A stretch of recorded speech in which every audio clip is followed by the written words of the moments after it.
Well, it turns out that it's really easy. And the simple reason is, well, that there's kind of a little bit of complicated reason, but it's pretty easy. It's based on the fact that everybody is doing a cost benefit analysis, right? So when you are thinking about plagiarism, you're thinking about, well, can I actually get away with this particular thing? And you're looking at the cost of getting away with this particular thing, and that would be the penalty of getting away with that particular thing times the probability of that particular thing happening, right? And then you're looking at the benefit. So the benefit is I don't have to put nearly as much work in, or I believe the amount of work that I think I would actually do to get this particular task done.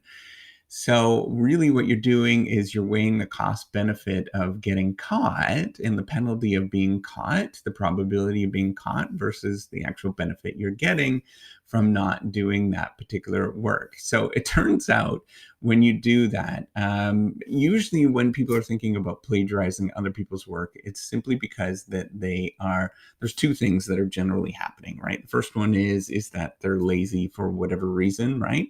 And which is probably not most of you. And the second thing is that they are resource constrained, so meaning that they don't have enough time available, or that they just don't, they're busy, right? So they're resource constrained in some sort of way.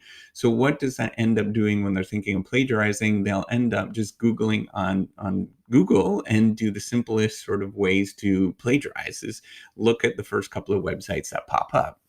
Turns out that that is a really easy way to check for plagiarism. So usually when you're reading somebody else's work and their paper and stuff like that, at least, from an expert's point of view, you can really see when all of a sudden the text changes and the tone of what they're doing changes, and it becomes very clear that there's something a little bit suspicious that's going on. And generally what ends up happening, and what most people I know would do, is they just simply search on Google for, maybe it's like, I don't know, 5 different words in a row or 10 different words in a row of that particular phrase. And generally it'll pop up right away, because what ends up happening is in the background, Google is very efficient at presenting the best possible sort of thing that's relevant, information that's relevant to you.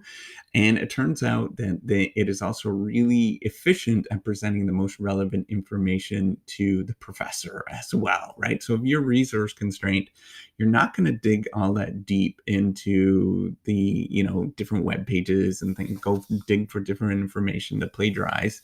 But what you're going to do is look for the most easiest things, and that's usually the Google or the websites that pop up first on any sort of Google search. And it turns out that that's extremely easy to do and extremely easy to search for the professor as well.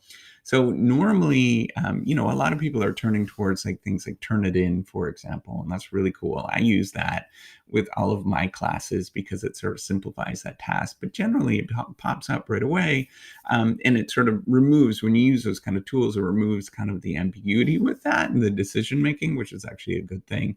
But as well is generally what ends up happening, it's just really easy to see this. If you're an expert, you can normally spot something that is just the tone has changed.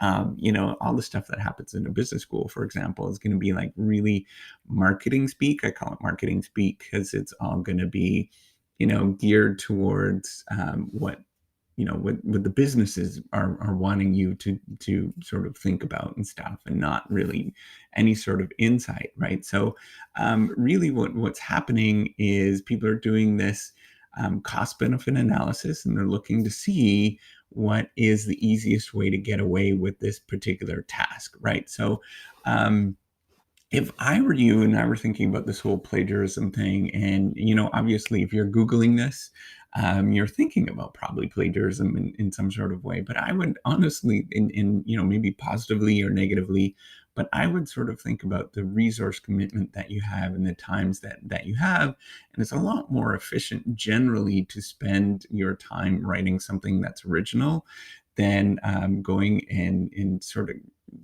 copying somebody else's work, right? Or replicating what somebody else has done.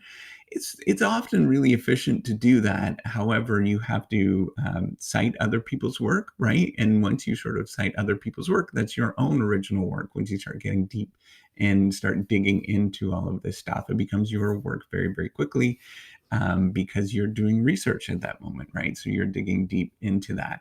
So, if I were thinking about this whole plagiarism thing, it turns out that it's really not that difficult to spot any of that kind of stuff from an expert's perspective.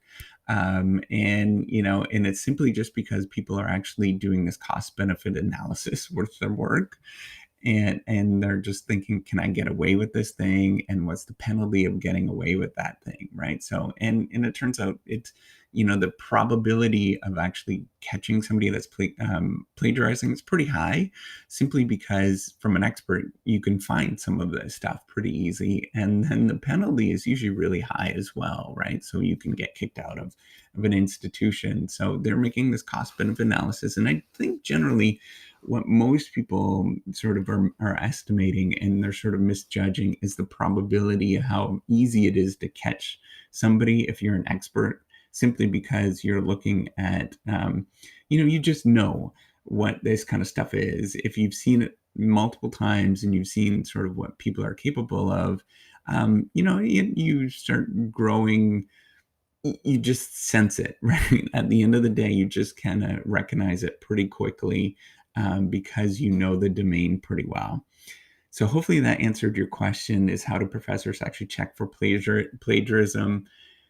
Turns out it's a sort of sensing thing. It's based on what you've learned over the, as professors, you learn a lot, and you know the domain very well, and you know the sort of tone that is normal for most students, and other people that are doing this kind of stuff. So you can usually check it and catch it pretty quickly.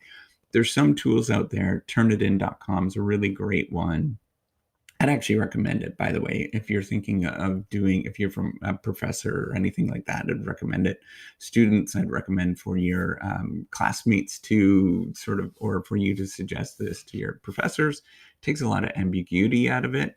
And then, besides that, it generally is pretty easy because you know the domain.